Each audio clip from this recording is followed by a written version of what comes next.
Ալան Բերսέ, Secretary General of the Council of Europe.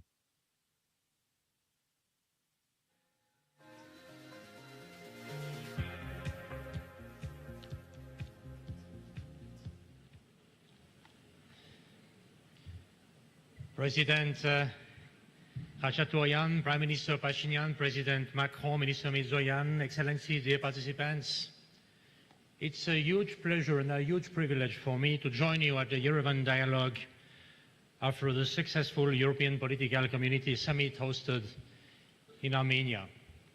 Mr. Prime Minister, dear Nicole, this was a testament to Armenia's rightful place in the European family and its critical role in the South Caucasus. And it comes, as we know, at a decisive time for Europe's future, as Armenia is gearing up for this June's parliamentary election. Monsieur le Président Macron, cher Emmanuel, je saisis également cette occasion dans l'Arménie, membre de la famille francophone, pour saluer en français votre engagement infatigable au service de la grande famille européenne, celle des valeurs partagées, celle d'une histoire dense, celle d'une histoire exigeante. Et il nous revient aujourd'hui d'en faire un récit d'avenir. Et puis c'est aussi la grande famille européenne de la culture, vivante, fédératrice. Et je dois vous dire que vous voir si proche, Monsieur le Président, Monsieur le Premier ministre, vous voir si proche, eh bien, je vous ai vu chanter ensemble. Eh bien, me fait penser au phénomène physique de l'intrication. Cette propriété mystérieuse par laquelle deux particules demeurent liées instantanément, quand bien même la distance peut sembler les séparer. Et entre l'Arménie et la France, eh bien, les ponts sont nombreux. Ils sont faits d'histoire, ils sont faits de mémoire, ils sont faits de danse et de chansons. Et vous en êtes à la fois tous les deux les passeurs et les héritiers.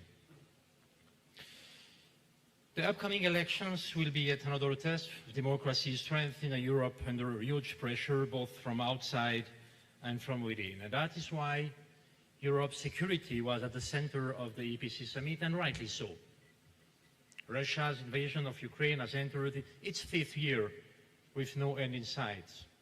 Even worse, the war in Iran is pushing Ukraine into the background, while emboldening Russia on global markets. And not a day passes without another crack in the transatlantic relationship. Europe is caught between conflict it did not start and consequences it cannot expect. With each unchallenged threat or use of force, the international legal order gets closer to the brink. And now, ladies and gentlemen, it is not the first time Europe has been in this situation. We have faced a rupture before. President Macron just spoke about this. After the Second World War, a generation of Europeans dared to make power answer to law.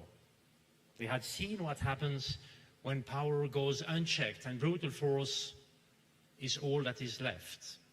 So they turned to democracy, to human rights, and to the rule of law. And they created the Council of Europe and other institutions. And I mention it because it is exactly today, the 75th anniversary of the Council of Europe. Then they gave Europe a Convention on Human Rights and a court to make it real. And together, these are the cornerstone of Europe's legal order. It was the very beginning of this common legal space that unites all the countries of the European continent. The Convention and the Court played a key part in Armenia's democratic history. And you, dear Prime Minister, dear Nicole, you know this better than anyone, having been imprisoned,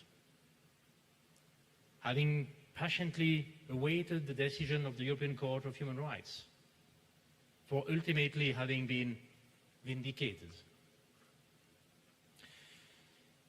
And the same is true throughout Europe. I saw this again just last week. You know, in Ireland, where the convention helped underpin the Good Friday Agreement, and in Bosnia and Herzegovina, where it has been central to the country's constitutional order since Dayton. Armenia, Ireland, Bosnia and Herzegovina all show that lasting peace depends on more than force alone. And this is one of the hard lessons of the last rupture.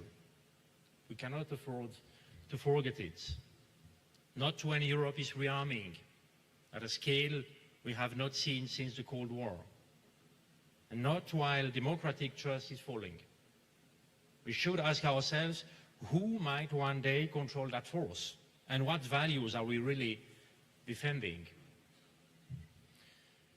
We cannot spend hundreds of billions of defense and leave democracy, human rights, and the rule of law for later. Because it is simply very dangerous. Yet some would have us believe that partnerships do not require agreements on all values.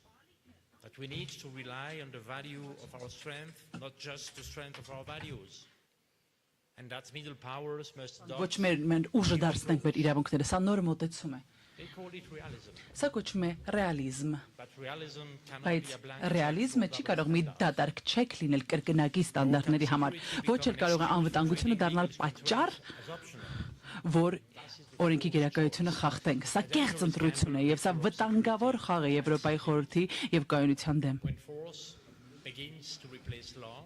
Երբ կեղծիկը գալիս է փոխարինելու օրենքին, պետություններին է փոխարինում այն ժողովրդավարությունից մեզ քայլերով հետ է տանում։ Թույլատնում է օրենքի գերակայությունը ներսից։ That is where the current security model falls short. Արկան վտանգության մոդելը այստեղ է, որ կաղում է, եւ այստեղ է, որ ժողովրդավարական անվտանգությունը պետք է սկիզբ առնի։ Ժողովրդավարական անվտանգությունը առաջ է անցնում, գիտեք, կոշտ եւ փափուկ անվտանգությունից այն կողմ է անցնում այն իրավիճակը, որ վերջին դարաշրջանին է վերաբերում։ Այլևս սա Եվրոպային չի ասում, հարիր չի այն Եվրոպային, որտեղ մենք ապրում ենք, մենք ոչ թե մեզ պետք է ռազմական զինված անվտանգություն, այո, սա պետք է, բայց նաեւ մեզ պետք է այնպիսի անվտանգություն, որը սկսում է այնպիսի ինստիտուտներով, որոնց մարդիկ վստահում են, անկախ դատարաններ, թափանցիկ ընտրություններ, անկախ ԶԼՄ-ներ, անվտանգություն, որը կարող է նաեւ արճակատել առերեսել կիբեր սպառնալիքներին։ Armenia's upcoming election Հայաստանի առաջիկա ընտրությունները այս իրականությունը ամբողջովությամբ դրսևորում են։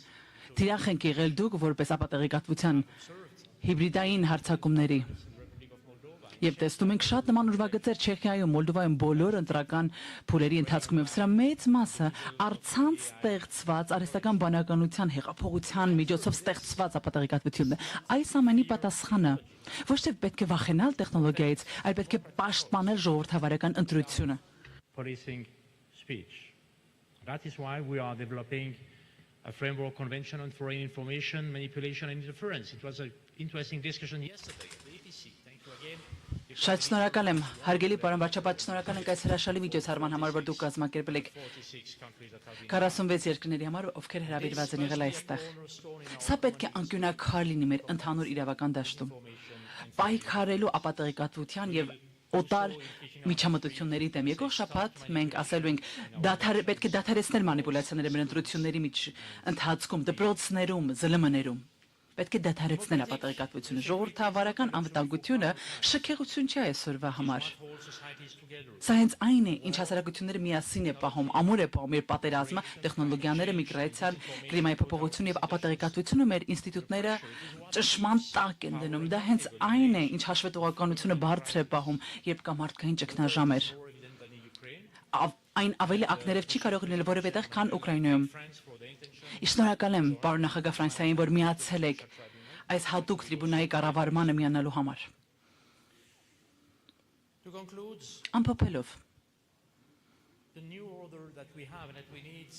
այն նոր ճանապարհը, որ մենք ունենք, այո, կարիք ունի ռազմական անվտանգության, սակայն հայտ է։ Էներգետիկ անվտանգության կարիք եւս կա, եւ մենք հասկանում ենք ճիշտ թե դա ինչ է նշանակում այսօր, այն տնտեսական անվտանգության կարիք ունի։ Բայց այս ամենից վեր Եվրոպայի հաջորդ աշխարհակարգը կարիք ունի ժողովրդավարական անվտանգության, քանի որ որևէ այլ տեսակի անվտանգություն չի կարող հարատևել։